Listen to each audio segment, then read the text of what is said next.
সারা বছর কত কাজই না করি, আজ দেখো করছি রাধা মাধবের ভোগের চিঁড়েখই বাছার কাজ। আসলে আগামীকালই হবে রাধা মাধবের ভোগ। আগামীকাল বলতে ভিডিওটা বেশ অনেক দিনের, দিতে আর সময় পাইনি, তো আজকে ভাবলাম কি আর ভিডিও দেব, নতুন করে কোনো ভিডিও নেই, তো এই ভিডিওটাই তোমাদের সঙ্গে শেয়ার করলাম। আমাদের রাধা মাধব মন্দিরে যখন ভোগ হয় আর কি, তো তার জন্য প্রচুর প্রচুর ভোগের মালসা দেওয়া হয়, তো সেজন্য অনেক চিঁড়ে খই আসে। তো সেটাই কাকিমাদের বাড়িতে সকল আশেপাশের পাড়ার মহিলারা, অনেক গ্রামের বৈষ্ণবরা সকলে মিলে এটা বাছা হয় পরিষ্কার পরিচ্ছন্ন করে। তো তারই কাজ চলছে। আর এদিকে মন্দিরে দেখো সূর্য পূজার ডালি নিয়ে সমস্ত মায়েরা ঘুরছে, তো তারই একটু ক্লিপ তোমাদের সঙ্গে নিয়ে শেয়ার করেছিলাম। আমাদের এই মন্দিরের ভিডিও তো আগে অনেক অনেক শেয়ার করেছি, তো এটা সেই অনুষ্ঠানকার সময়ের ভিডিও। তো প্রচুর লোকের সমাগমন এখানে হয়, তো ওখান থেকে দেখো বাড়িতে এসে এখানে আমিও বাছা শুরু করে দিয়েছি। আর এই 7টা দিন এখানে মানে এত আনন্দ হয় আর মানে খুবই ভালো লাগে।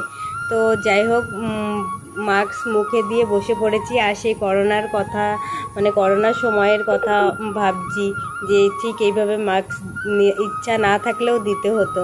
তো আজকে প্রভুর জন্য মুখে দিয়ে তারপরে এই যে চিঁড়েখই বাছার কাজ চলছে। আর এনারা প্রতি বছরই এইভাবে করে থাকে, প্রচুর প্রচুর লোক। তো সেই সঙ্গে এই যে আমার হিয়ানবাবু আমার সঙ্গে রয়েছে, আর বলছে জেঠিমা তুমি আমাকে মোবাইল দাও, আমি তোমাকে ক্যামেরা করে দিই। একটু মোবাইল পাওয়ার জন্য অনেক রকম অভিনয় করে। যাই হোক, ওরকে তো কোনো সময় মোবাইল দেওয়া হয় না। তো আমি আরও পাশে বসে দুইজনে একটু গল্প করছিলাম আর এই যে চিঁড়েখই বাছছিলাম।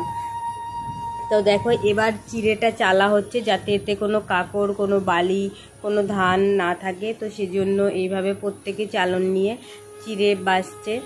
আর এখানে প্রতি বছরই মানে এবছর যা থাকে তার থেকে পরের বছর অনেক অনেক বেশি পরিমাণে ভোগ মালসা তৈরি করা হয়।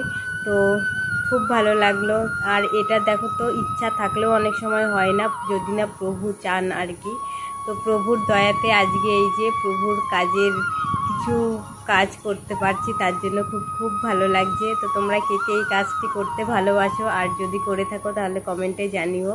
তো এই ছিল আজকে আমার ভিডিও বন্ধুরা। তো এরকম অনুষ্ঠানের দিনগুলো সুন্দরভাবে পার হয়ে যায়, দেখতে দেখতে কখন আসে আর কখন চলে যায়। এটা তার পরের দিন ভিডিও, নগর ঘুরে কাকিমাদের বাড়িতে যখন এসেছিল সেই সামান্য ক্লিপটা আমি নিয়েছিলাম। আর ওদিকে আমি ফল বানানোর, ভোগের যে ফল বানানো